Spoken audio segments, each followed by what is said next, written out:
is Liz Grant. I am the instructional technologist, pre-K through 12. I'd like to tell you a little bit about our school because I'm not a teacher in a classroom, but I train teachers on how to use smart products. So we do have airliners, smart response, and we have smart boards. Currently, we have around 435 airliners. We have roughly 25 sets of smart response. And lastly, we have around 240 smart boards.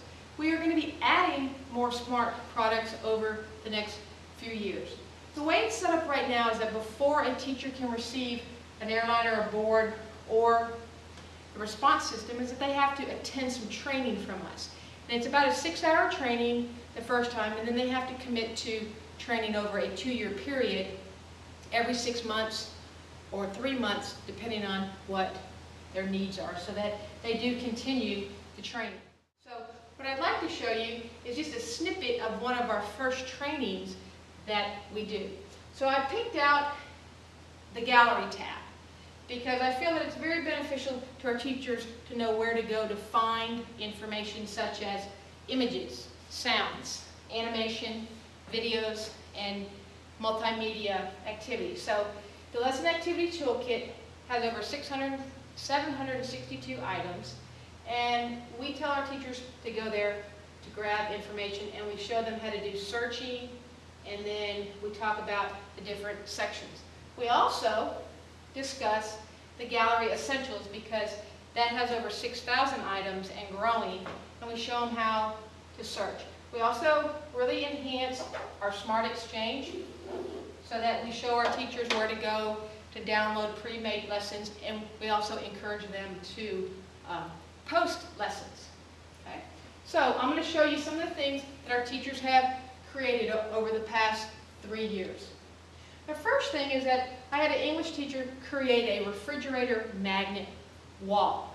And as you can see, they had the refrigerator with all the words, and the kids would come in and they would drag words in to construct sentences.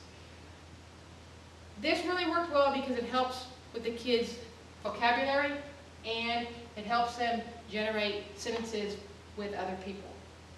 Since this teacher has created this, y'all have evolved, and within the Flash activities, you have put in refrigerator magnets so that now everything is already put together. This works really well at our elementary levels because the teacher or the kids can come up and work on spelling. At the secondary level, they can put the vocabulary, the word up there, and then the kids have to give the definition. So that works well. The other one is the random group generator. And how our teachers utilize this is that they put all their kids in by period, and then they decide how many groups they need for that particular day, whether they're doing centers, maybe a particular lab, rotations. Then they generate the groups for them. This cuts down on the amount of time because the kids know exactly where to go. The teacher can also scan it, and if they see a group that's really not a good mix, they can always hit a regroup, and it separates them again. So our teachers really like this. Another thing is that our teachers like to use the timers and clocks.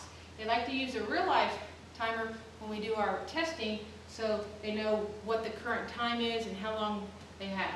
They also use these two timers here that keeps the kids on task as well as the teachers so that they know when to move from lesson to lesson. The secondary and the elementary, they really like these banners, and they put information up there that the kids need to know, such as elementary, maybe bring back their Wednesday folder, field trips.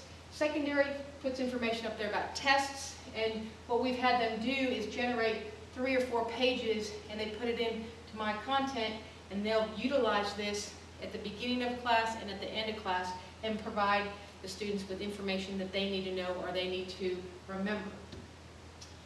Another one is a random word chooser.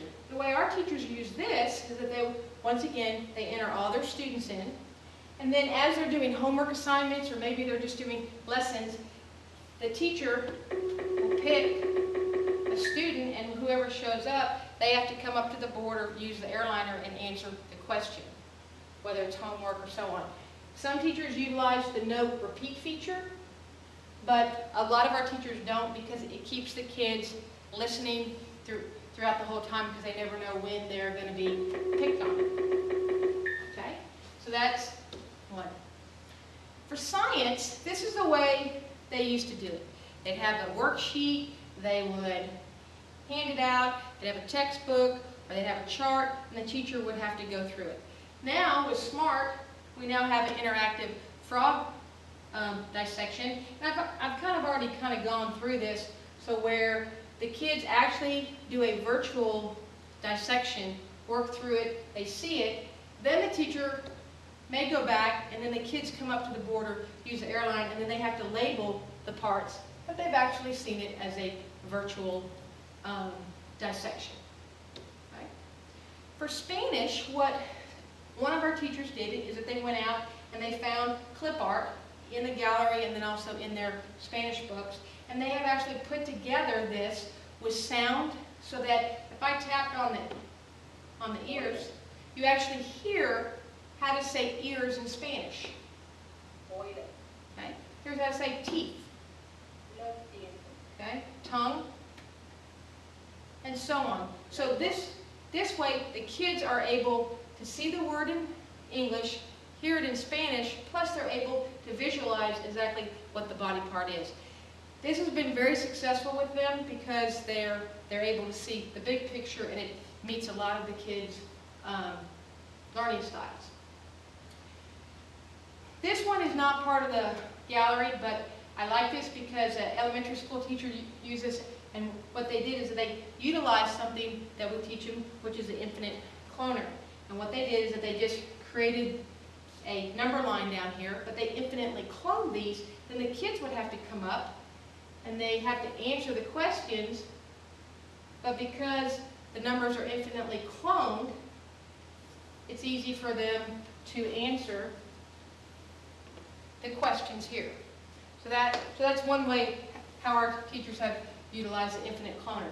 For English language arts, this is another word builder, and the kids had to come through here and make different words out of the main word. So here we can make the word pear. A here, and so on. This really helps the kids because it builds their vocabulary. Okay. And that's all I wanted to show you today. So once again, my name is Liz, and